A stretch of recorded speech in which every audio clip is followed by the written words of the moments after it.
Assalamualaikum warahmatullahi wabarakatuh. Saya Nita Malina Solina dari Universitas Nasional. Saat ini saya sedang berada di Badan Pengawas Pemilu Kota Depok. Saat ini di samping saya ada Bapak Dede Selamat Permana selaku Koordinator Divisi Pengawasan. Selamat siang Bapak, apa kabar? Ya, selamat siang, alhamdulillah kabar baik. Baik. Kita langsung saja ya Pak ya. Di sini saya akan mewawancara Bapak dari tugas komunikasi politik Bapak. Nah, Badan Pengawas Pemilu rata-rata orang awam seperti saya Pak pasti tahu tugasnya hanya sekedar Bawaslu mengawas pemilu saja. Sebenarnya tugasnya itu apa ya Pak? Oke, jadi kalau merujuk kepada Undang-Undang 7 tahun 2017 tentang pemilu, ada beberapa tugas tanggung jawab atau wewenang yang diberikan kepada Bawaslu. Yang pertama tentu saja yang berkaitan dengan pemilu, yaitu melakukan pengawasan. Apa yang diawasi yaitu tahapan dan yang non tahapan. Tahapan pemilu itu maksudnya adalah urut-urutan kegiatan yang dilakukan sejak awal sampai dengan akhir pemilu, itu tahapan. Lalu ada yang non tahapan yang bisa jadi ada di dalam tahapan tetapi bukan merupakan tahapan. Ya, misalkan contohnya ya, kalau tahapan itu adalah pemutahiran data pemilih, itu tahapan. Tapi kalau misalkan netralitas ASN, TNI Polri dan mungkin kepala desa itu non tahapan, karena dia bisa jadi ada di semua tahapan, tapi tidak merupakan tahapan tersendiri. Nah, itu yang pertama melakukan pengawasan. Di dalam pengawasan ini juga amanat undang-undang itu banyak melakukan aksi-aksi atau kegiatan. Tidak hanya pengawasan melekat gitu ya, mengikuti tahapan, tetapi juga melakukan aktivitas namanya pencegahan. Pencegahan itu dalam bentuk sosialisasi, kemudian edukasi, diseminasi wacana, membangun awareness masyarakat ya seperti itu. Itu dalam konteks pengawasan. Jadi ada preventifnya. Nah, di dalam pengawasan itu juga kan ada dampak dari pengawasan itu, misalkan tindakan kuratifnya, ya, yaitu penanganan pelanggaran. Apabila dalam pengawasan itu ditemukan pelanggaran, misalkan tadi saya katakan pemutahiran data pemilih itu dilakukan tidak sebagaimana mestinya, kan melanggar, melanggar norma, melanggar ketentuan, itu dilakukan penindakan. Tindakan pelanggaran ini dilakukan oleh Bawaslu kepada siapa? Kepada yang melanggar, yaitu siapa? Bisa jadi yang melanggar itu adalah penyelenggara pemilu, baik itu kayak KPU maupun Bawaslu sendiri. Kemudian ada peserta pemilunya. Dalam hal ini kalau konteksnya pemilu, maka peserta pemilu itu partai politik dan pasangan calon presiden dan wakil presiden, juga calon anggota DPD. Kemudian dan DPRD ya, DPR dan DPRD. Kemudian kalau konteksnya pilkada atau pemilihan, maka calon kepala daerah baik itu gubernur maupun bupati atau wali kota. Nah, itu nanti yang bisa ditindak ya, karena konteksnya ada penanganan pelanggaran tadi, tindakan pelanggaran. Lalu bagaimana dengan yang tadi ASN? Nah, karena ASN itu punya regulasi sendiri mengenai ASN, termasuk juga penerapan sanksi kepada ASN yang melakukan pelanggaran ASN, maka Bawaslu itu bersifat di dalam penanganan pelanggaran. Yang pertama, kalau dia pelanggaran yang bersifat administratif, itu bisa dilakukan penanganan pelanggaran administratif namanya, tidak sampai sidang, sidang penanganan pelanggaran administrasi. Nah, ini salah satu contohnya ruang sidang ya, tapi tidak dalam kondisi sidang ya, tapi situasi seperti ini nanti ada majelis segala macam itu, hasilnya adalah putusan, ya, putusan Bawaslu mengenai pelanggaran administrasi itu. Kemudian ada lagi pelanggaran, tadi saya katakan yang bisa melanggar juga adalah penyelenggara pemilu, itu masuk ke dalam pelanggaran etik, kode etik sebagai penyelenggara, baik itu dari KPU maupun dari Bawaslu, sebelum nanti ada tindakan khusus oleh Dewan Kehormatan Penyelenggara Pemilu yang memang khusus untuk menangani pelanggaran-pelanggaran kode etik. Kemudian ada pelanggaran pidana, kayak money politik atau yang lainnya, banyak sekali pasal pidana itu. menyampaikan laporan dana kampanye yang tidak benar dalam dalam memutihkan data pemilih itu menyampaikan data yang tidak benar itu juga bisa dipidana. Ada pelanggaran pidana. Kemudian kalau ASN yang tadi saya ceritakan itu masuknya ke pelanggaran hukum lainnya yang di luar dari pelanggaran pemilu yang 3 hal tadi, administrasi, kode etik, dan pidana. ASN kan memang harus netral, tapi dia misalkan terbukti melanggar, maka Bawaslu bersifat meneruskan kepada komisi ASN. Itu komisi ASN yang memproses hal tersebut sampai dengan penerapan regulasi netralitas ASN, misalkan pembinaan atau bahkan mungkin kalau pelanggarannya dinilai cukup berat bisa sampai permintaan kenaikan pangkat atau pemberhentian misalnya terlalu fatal kan kita juga tidak bisa masuk ke sana gitu ya, karena itu ada regulasinya tersendiri. Nah itu yang dilakukan. Kemudian ada apa lagi yang dilakukan oleh Bawaslu dari pencegahan, pengawasan, penindakan pelanggaran dan penyelesaian sengketa. Penyelesaian sengketa itu apa? Bedanya dengan penanganan pelanggaran. Yang pertama, sengketa itu adalah perselisihan antara siapa? Antara kemungkinannya 2 yang diatur. Yang pertama adalah antar peserta pemilu. Tadi kan saya sudah ceritakan antar tim kampanye. Bersengketa, misalkan dia mau pasang baliho atau spanduk di satu tempat yang sama pada saat yang sama, mereka berselisih. Nah itu namanya sengketa. Diselesaikan oleh Bawaslu. Itu sengketa antar peserta. Ada juga sengketa antara peserta dengan penyelenggara. Dalam hal ini KPU. Objek sengketanya sebetulnya 2 hal ini sama. Objek sengketa itu adalah keputusan dari KPU yang ditetapkan oleh KPU. Misalkan tadi, kenapa peserta pemilu bisa bersengketa soal pemasangan alat peraga? Karena KPU sudah menetapkan zona, misalkan lokasinya di sini. Tapi mereka berselisih, mungkin tempatnya terlalu sempit atau bagaimana gitu ya. Bisa juga keputusan lain, misalkan yang pernah terjadi di 2019 adalah KPU memutuskan partai politik tertentu tidak lolos sebagai peserta pemilu. Calon peserta pemilu tersebut dia merasa dia harusnya lolos, lalu dia melakukan istilahnya memohon kepada Bawaslu mengajukan sengketa, menggugat istilahnya ya, dengan proses sengketa. Nah, itu diselesaikan juga oleh Bawaslu dengan 2 cara, dengan mediasi. Kemudian kalau tidak selesai juga dengan adjudikasi, dengan sidang lagi.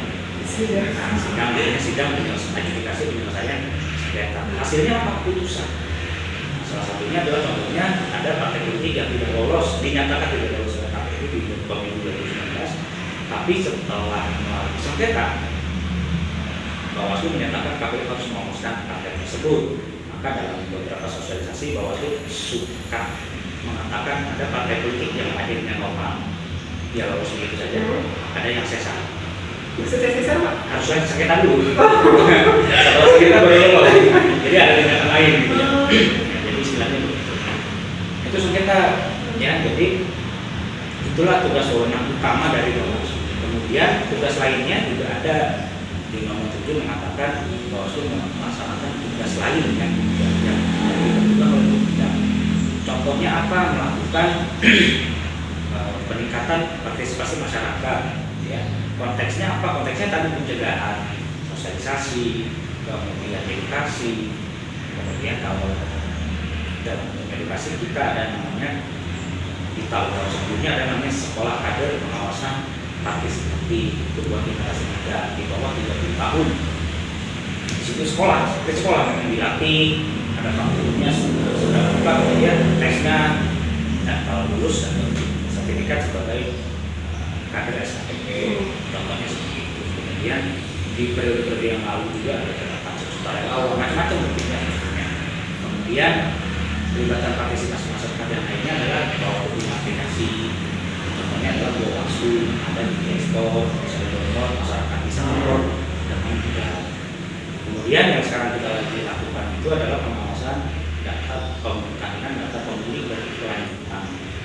Kan tahapannya itu tentu tidak dalam tahapan pemilu, tetapi pencarian data pemilih terkait kan dilakukan oleh KPU, maka Bawaslu secara otomatis masuk ke dalamnya. Di Kota Depok sendiri kita sudah melakukan beberapa hal dengan KPU dan stakeholder lainnya berkoordinasi, kemudian memberikan saran perbaikan, melakukan ketik ke bawah betul dan di prospek ya. Karena di beberapa tempat ditemukan KPU menyatakan ini sudah meninggal dunia, dicoret, ternyata setelah dilakukan uji ketik itu masih hidup. Nah ini kan fungsi dari Bawaslu itu adalah pengawasan sebetulnya memastikan kan apa yang dilakukan oleh terutama oleh KPU dan peserta pemilu dan juga pemilih dan pihak lain itu berjalan sesuai dengan peraturan perundang-undangan. Karena di Kota Depok pernah juga penyelenggaraan sudah betul, pesertanya sudah betul, pemilihnya tidak betul, ya sehingga terjadi pemungutan suara ulang di tahun 2019. Ada juga yang pemilih gagal memilih karena dia terlambat mengurus pindah memilih. Nah itu sehingga dia akhirnya menyulitkan diri sendiri. Akhirnya nggak bisa milih kan begitu. Artinya kan bukan kalau apa namanya pada kasus seperti itu penyelenggaranya sudah beres, peserta beres, tapi pemilihnya kadang tidak biasa dalam aspek. Saya tidak mengatakan pemilihnya nggak beres. Dalam hal itu dia mungkin lalai atau lalai. Mungkin itu banyak secara global tugas Bawaslu dari A sampai Y, nggak sampai Z. Oke, baik. Tadi Bapak sempat menyinggung tentang sosialisasi. Sosialisasi pemilu seperti apa yang Bawaslu terapkan kepada masyarakat, terutama di Kota Depok? Oke, kalau sosialisasi sebetulnya kan kearifan lokal. Lokal, kemudian Bawaslu RI sendiri itu punya great design sebetulnya. Salah satunya tadi SKPP itu program yang great design. Sosialisasi yang dilakukan oleh Bawaslu Kota Depok, kalau yang terakhir kalau kita lakukan di Pilkada kemarin 2020, kami melakukan sosialisasi sampai dengan tingkat kelurahan. Kami melihat di tingkat kota kepada stakeholder tingkat kota, misalkan di Kota Depok ini kan ada banyak elemen, unsur masyarakat primordial, unsur masyarakat keagamaan, unsur masyarakat yang lain itu kita di tingkat kota itu ada. Kita undang, kita ajak diskusi mengenai kebutuhan terutama bagaimana mereka ikut mengawasi secara istilahnya ada elit di tingkat kota gitu ya. Kemudian di tingkat grassroots kita juga buat di tingkat kecamatan di 11 kecamatan. Kemudian sampai ke 63 kelurahan. Itu yang kita lakukan, turun langsung ke sana ke kelurahan tersebut, bertemu langsung dengan masyarakat di tingkat bawah. Kita melakukan itu, mengajak mereka berdiskusi. Nah itu yang dilakukan di pilkada yang lalu. Untuk yang ke depan, yang di Jawa Barat sendiri sedang membuat instrumen alat gitu ya. Istilahnya kalau dulu itu ada namanya alat bantu ajar gitu ya. Alat bantu ajar yang bisa membantu melakukan sosialisasi dan membuat sosialisasinya tidak monoton. Namanya ulang tanda. Ya, semacam permainan gitu ya. Ini semacam permainan apa yang dirilis. Kota Depok salah satu yang diminta juga untuk membantu musuhnya. Nah, kemudian yang baru-baru ini unsur pemilu itu kan tidak hanya penyelenggara seperti KPU, Bawaslu, DKPP, tidak hanya peserta pemilu, tapi ada juga pemantau pemilu. Ini kan Erosko, Bawaslu Kota Depok juga kemarin baru pulang dari kegiatan dari berdiskusi juga dengan pemantau, sehingga tugas utamanya Bawaslu dalam rangka sosialisasi itu adalah di mana frekuensinya agak sama, bahwa kegiatan Bawaslu kan bersama rakyat kawasan pemilu, yang artinya semua elemen rakyat itu yang mau yang manapun dimanapun sebaiknya bareng gitu sama Bawaslu ngawasin. Setelah diawasin, kalau misalkan mereka menemukan hal yang akan dilaporin, nah itu. Adakah sosialisasi khusus khusus dari Bawaslu untuk warga penyandang difabel? Ada, difabel itu ada. Jadi Bawaslu itu punya program sosialisasi untuk multi segmen, segmen keagamaan, pemuda, pemilih pemula, pemilih muda, kemudian ASN, termasuk kelompok difabel. Kalau di beberapa daerah itu memang ada kelompok rentan, sama kelompok marginal dan kelompok rentan yang harus diperlakukan secara spesial khusus. Termasuk difabel, rencananya tahun ini kita memang ada, sudah kita programkan rencananya di akhir tahun. Di akhir tahun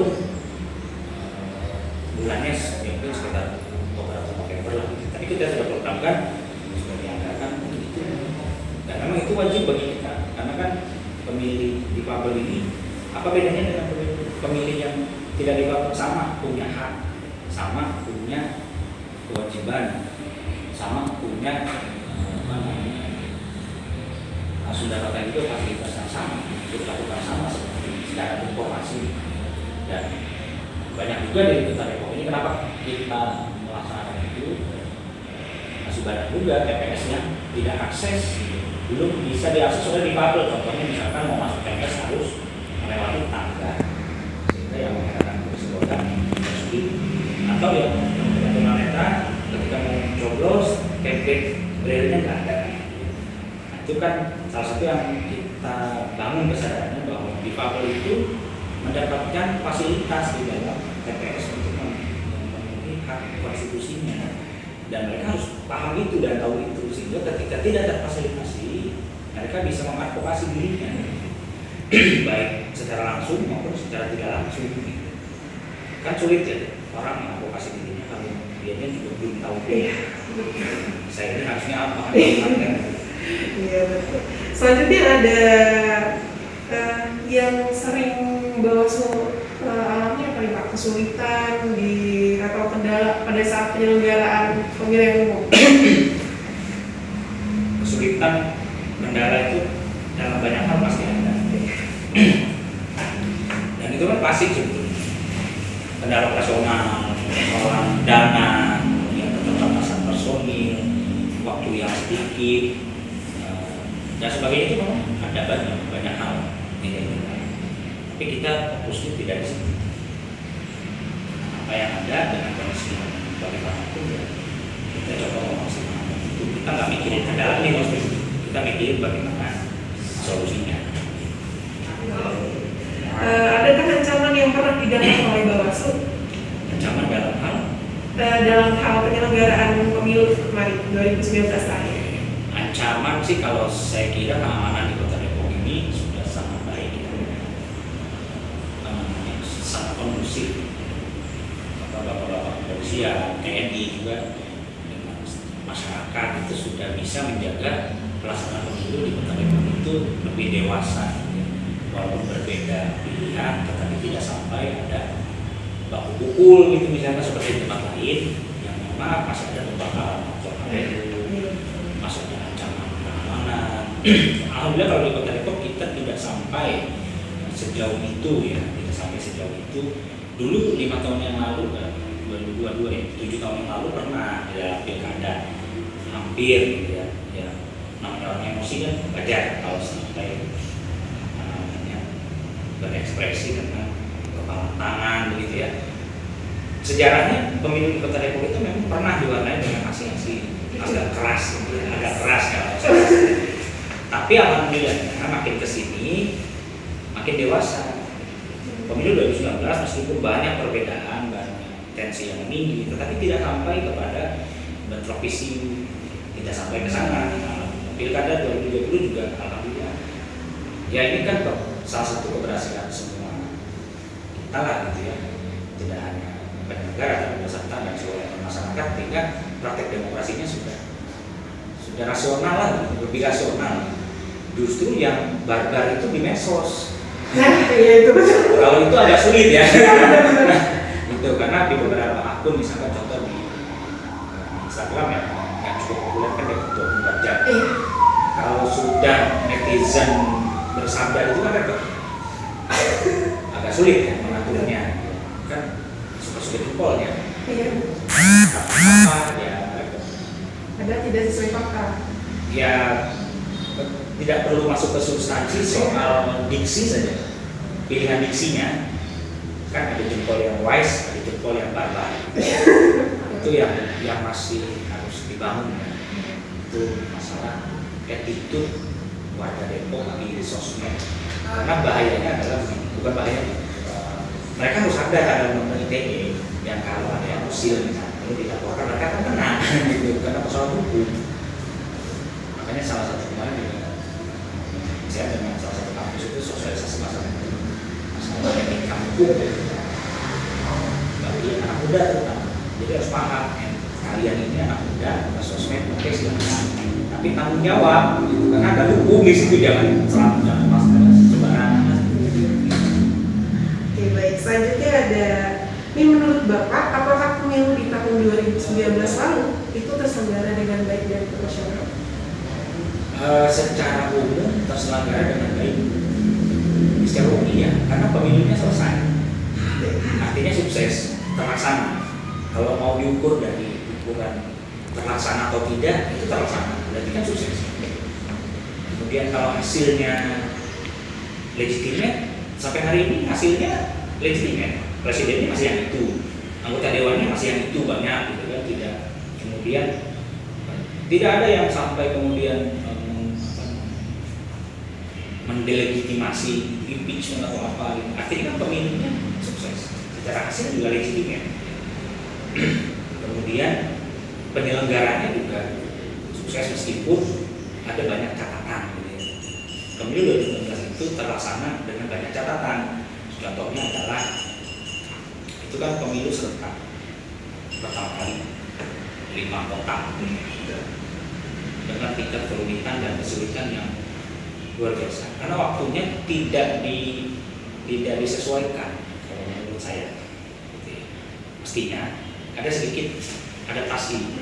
Ketika pekerjaannya bertambah banyak, waktu mengerjakannya juga harus agak melentur sehingga bisa terselesaikan, tidak kalau bahasa Depok itu kedagar-dagar, terburu-buru. Kenapa? Kalau di Kota Depok kami mencatat 81% C1 di pemilu 2019 itu tidak akurat. Ada kesalahan. Itu valid datanya. Kami punya aplikasi namanya Sikitu yang mendeteksi 81 formulir C1 TPS itu salah, isi tidak akurat. Berarti hasilnya nggak valid dong. Berarti hasilnya tidak legitimate. Bukan ke situ. Dampaknya adalah bukan itu. Dampaknya adalah terjadi banyak koreksi di rekapitulasi tingkat kelurahan, kecamatan, sampai dengan kota. Akhirnya banyak sekali sinkronisasi dan itu kan memakan waktu, tenaga, bikin orang capek. Yang membuat petugas KPPS banyak meninggal itu kan itu sebenarnya pekerjaannya terlalu banyak. Dia harus tanda tangan 75 lembar. Tanda 75 lembar dalam waktu capek sekali. Setelah sebelumnya dia harus nulis juga, nulis dulu semua kan, tanda tangan semua. Ya wajar sekali kalau terjadi ketidakakuratan. Maka 81% ketidakakuratan itu hal yang istilahnya sudah bisa kita duga sebelumnya. Ini pasti banyak. Cuma kita kayak tahu gitu. Dari 4.000 TPS berapa yang tidak akurat? Ternyata 81% tidak akurat. Itu pada Romawi 1 yang kolom-kolom atas, artinya yang diisi pertama kan? Kalau kita berbicara asumsi, dari atas saja udah banyak salah, ke bawahnya gimana? Ini asumsi ya? Ya, kita tidak bicara benar salah, ini asumsi. Dari awal saja sudah banyak yang salah, ke bawahnya salah. Saya tidak mengatakan itu ya, tapi perlu banyak koreksi lagi, perlu banyak pemadanan, dipastikan, compare data, sehingga Kota Depok itu masih ada yang memisahkan ekses secara umum. Ada, itu tidak dipungkiri, ada yang masih berselisih. Karena itu tadi, karena pekerjaan terlalu banyak, waktunya tidak diberikan peluangan, presisinya menjadi turun. Dan itu juga banyak yang masih memaksakan diri KPU dan Bawaslu itu melakukan perpanjangan. Kalau anak muda disuruh begadang, nggak disuruh juga dia begadang. Nah, kalau sudah agak sepuh, jangan begadang sebaiknya. Istirahat saja di rumah. Masalahnya kan TPS ini harus ditongkrong. Ini kan aktivitas fisik. Semakin senior usia seseorang, daya tahan fisiknya akan turun dengan sendirinya. Tidak usah dia jadi KPS pun dia udah sering masuk angin. Apalagi dia begadang tidak alam, apalagi bisnis sudah banyak orang pingsan itu ya konsekuensi logis, tapi kan banyak yang meninggal. Akhirnya sedemikian memprihatinkan, maka sarapannya adalah perpanjangan. KPPS kalau bisa, karena undang-undang membuka peran itu buat anak muda 18 plus boleh, 18 tahun ke atas boleh jadi KPPS, boleh jadi PPS, boleh jadi PPK. Kalau yang sudah agak sepuh, jadi pengawasannya Pak. Karena minimal batasan umurnya itu minimal 25. Jadi kalau misalkan seseorang jadi KPPS sudah 10 tahun, sudah berpuluh tahun, wayangnya sudah ngotot gitu, udahlah Pak, jadi pengawasannya. Biarkan adik-adikmu, anak-anakmu, ponakanmu belajar menjadi penyelenggara, praktek jadi penyelenggara, sambil di guidance karena dia kan sudah paham. Jadi dia ngawasi aja, mengayomi, sehingga dia tidak menjadi pengawas yang begini. Ya kan? Kadang kan kalau pengawas sama-sama muda begini Mbak. Iya. Oh saya pengawas, ayo kita saya pengawasan, jadinya adu ego. Tapi kalau dia paham betul penyelenggaraannya, dia pengawasan, dia jadi pengawas, dia jadi lebih bijak. Sebaiknya kan itu, sarannya begini kan? Kenapa nggak begini kan? Karena dia punya banyak di sini. Yang kita sarankan dan KPU coba juga untuk mengakomodir itu, gitu ya. Masalahnya kan KPPS ini 7, pengawas TPS cuma 1. Jadi ada 6 yang tidak terakomodir kan sebetulnya.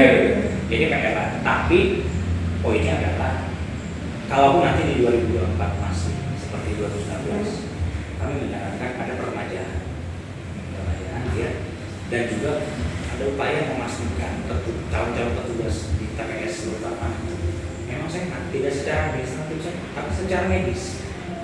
Ternyata banyak juga yang meninggal itu karena sebelumnya dia sudah sakit. Dia sudah sakit, tapi jadi KPPS, ya nggak bisa istirahat kan akhirnya.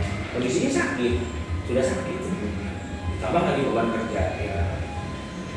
Maaf kalau sampai meninggal ini. Itu catatannya. Berikutnya catatannya soal ekses politik. Itu tadi balik lagi sejak era sosmed, saya mencatat sejak 2008 atau 2009 itu sudah mulai ramai. Sejak mulai Facebook, era Friendster hilang, mulai Facebook itu mulai tumbuh buzzer-buzzer. Yang tadi buzzer sendiri jadi pekerjaan gitu ya.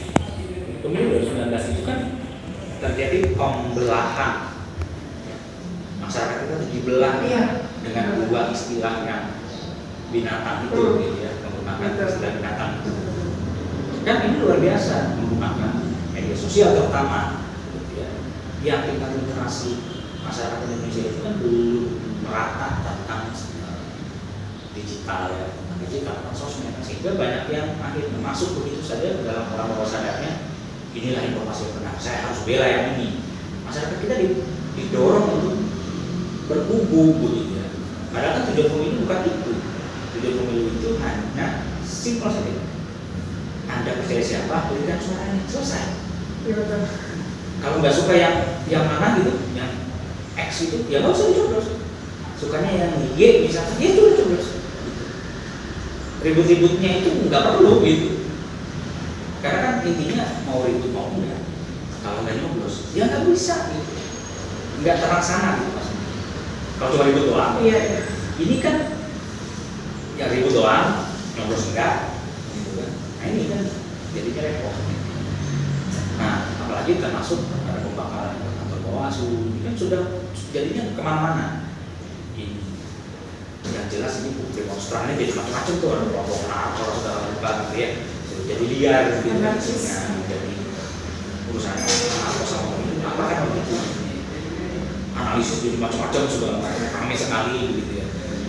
Justru yang tidak berkepentingan terhadap hal tersebut malah ikut-ikutan ngomong, akhirnya malah jadi wacana yang meluas kemana-mana. Dan esensi sampai sekarang itu kan dimulainya dari pilkada DKI sebenarnya, diletupan pertamanya, ya kan. Sentimen Indonesia itu kan sangat mudah disentil, sumbu pendek lah, dibakar sedikit, dipatik sedikit, nggak ada terus.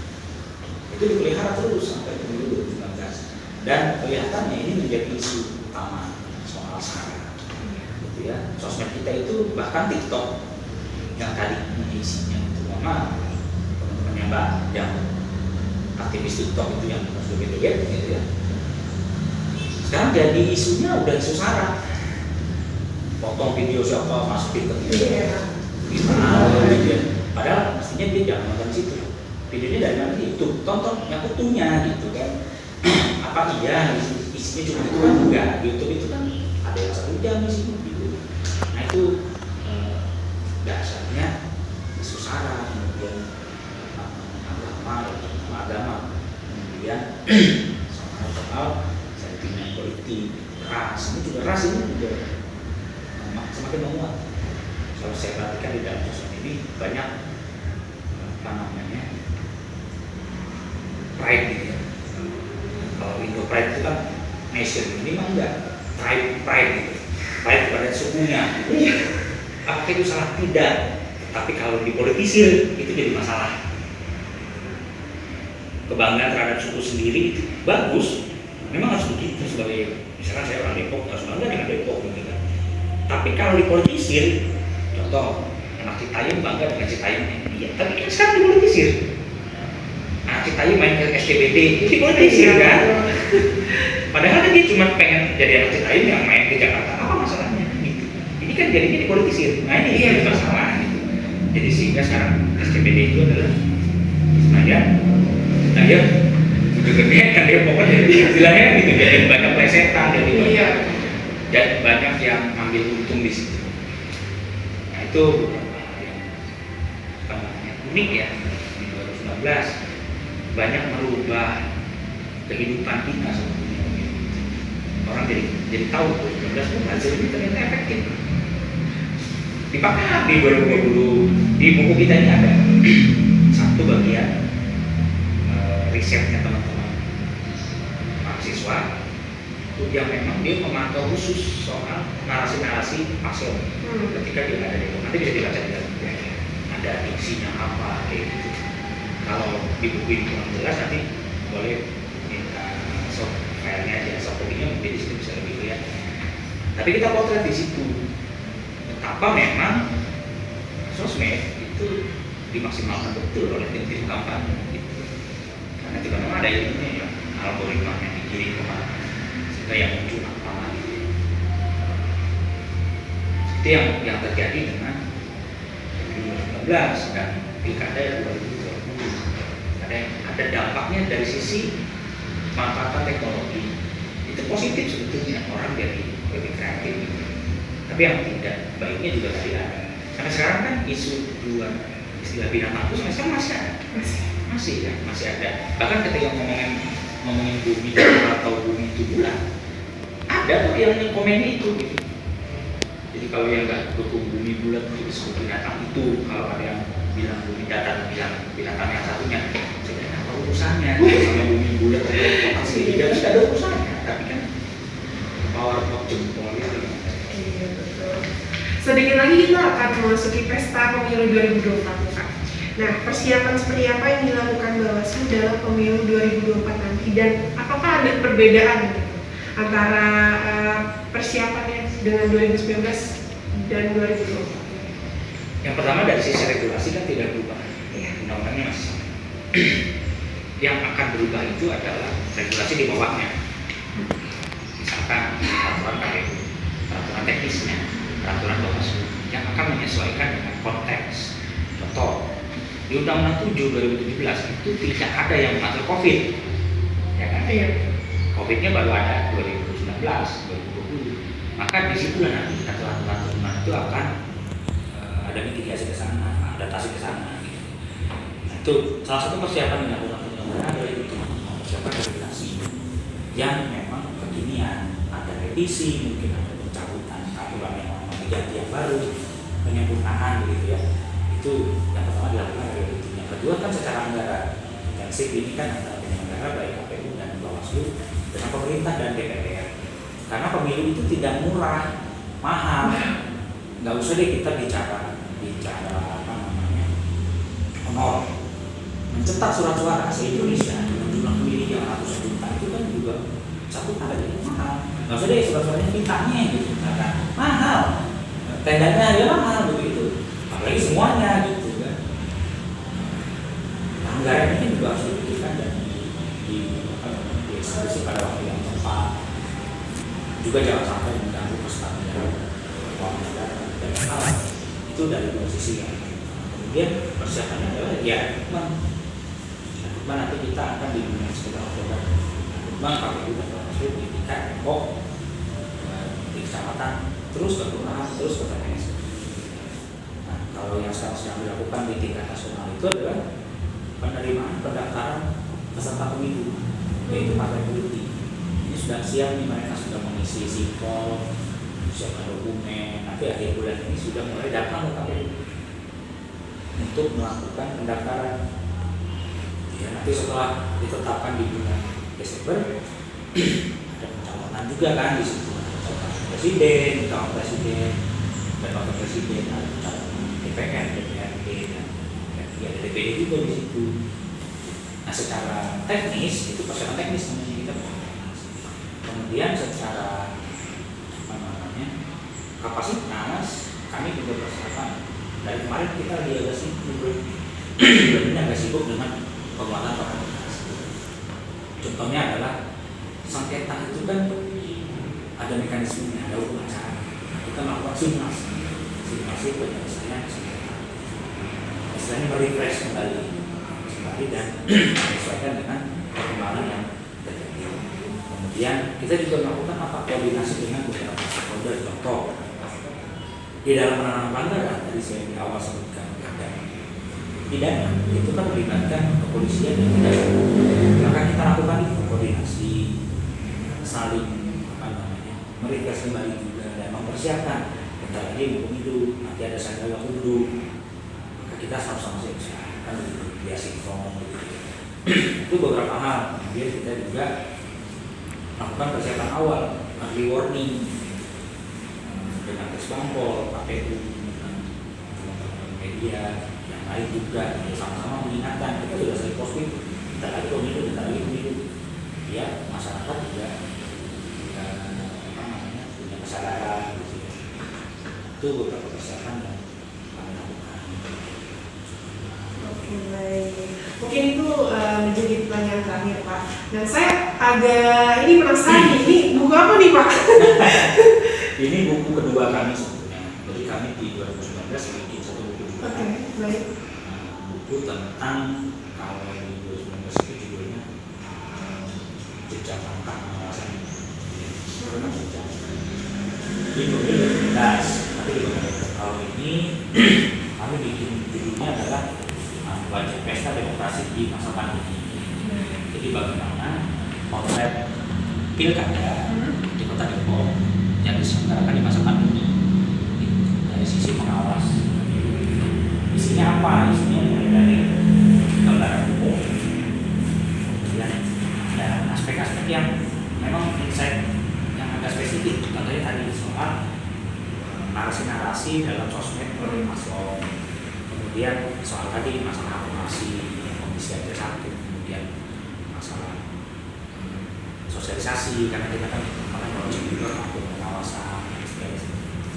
Intinya ini memang pandangan kami bahwa Kota Depok terhadap pilkada di masa pandemi termasuk regulasi yang memang kan tergopoh-gopoh ya. Karena kan COVID datang nggak bilang-bilang, tiba-tiba COVID aja. Aturan pilkadanya kan akhirnya diubah secara agak tergesa-gesa. Itu juga kami potret aspek penanganan pelanggarannya. Misalkan pelanggaran kampanye, tapi yang ada kaitannya dengan COVID, ini kan menarik. Karena biasanya kami kan menindak yang hanya pelanggaran pemilunya saja. Tapi kan ini ada COVID-nya. Iya, betul. Ada nggak kewenangannya Bawaslu terhadap penegakan hukum COVID? Apa apakah tidak sebaiknya Satgas yang menindak kalau udah kaitannya dengan COVID, yang kaitannya dengan APD misalkan, penggunaan masker misalkan, kok jadi masuk semua? Nah, saya bukan menyuruh, tapi itu kan menarik, ya kan? Nah, ada beberapa juga yang kita bahas di situ, sehingga apa? Depannya regulasinya lebih komprehensif. Karena kemarin memang experience bagusnya adalah jadi ada komunikasi dengan lintas sektoral yang berkaitan dengan COVID. Karena untuk pertama kalinya kita pilkada di masa pandemi, sebelumnya kan nggak pernah ada pilkada. Iya betul. Buku ini bisa didapatkan di mana nih Pak? Kalau ada yang butuh silahkan ke bawah boleh. Kalau yang edisi cetaknya sudah habis, kami punya yang edisi digital. Silahkan nanti melalui PPID. PPID itu pusat pelayanan informasi tiap kami, gitu ya. Boleh nanti misalkan dari kampus itu buat riset, mangga silakan. Terima kasih kepada Bapak Dede telah memberikan waktunya untuk sesi wawancara pada saya bersama saya. Saya Nita Laili, mohon maaf apabila ada salah kata. Wassalamualaikum warahmatullahi wabarakatuh.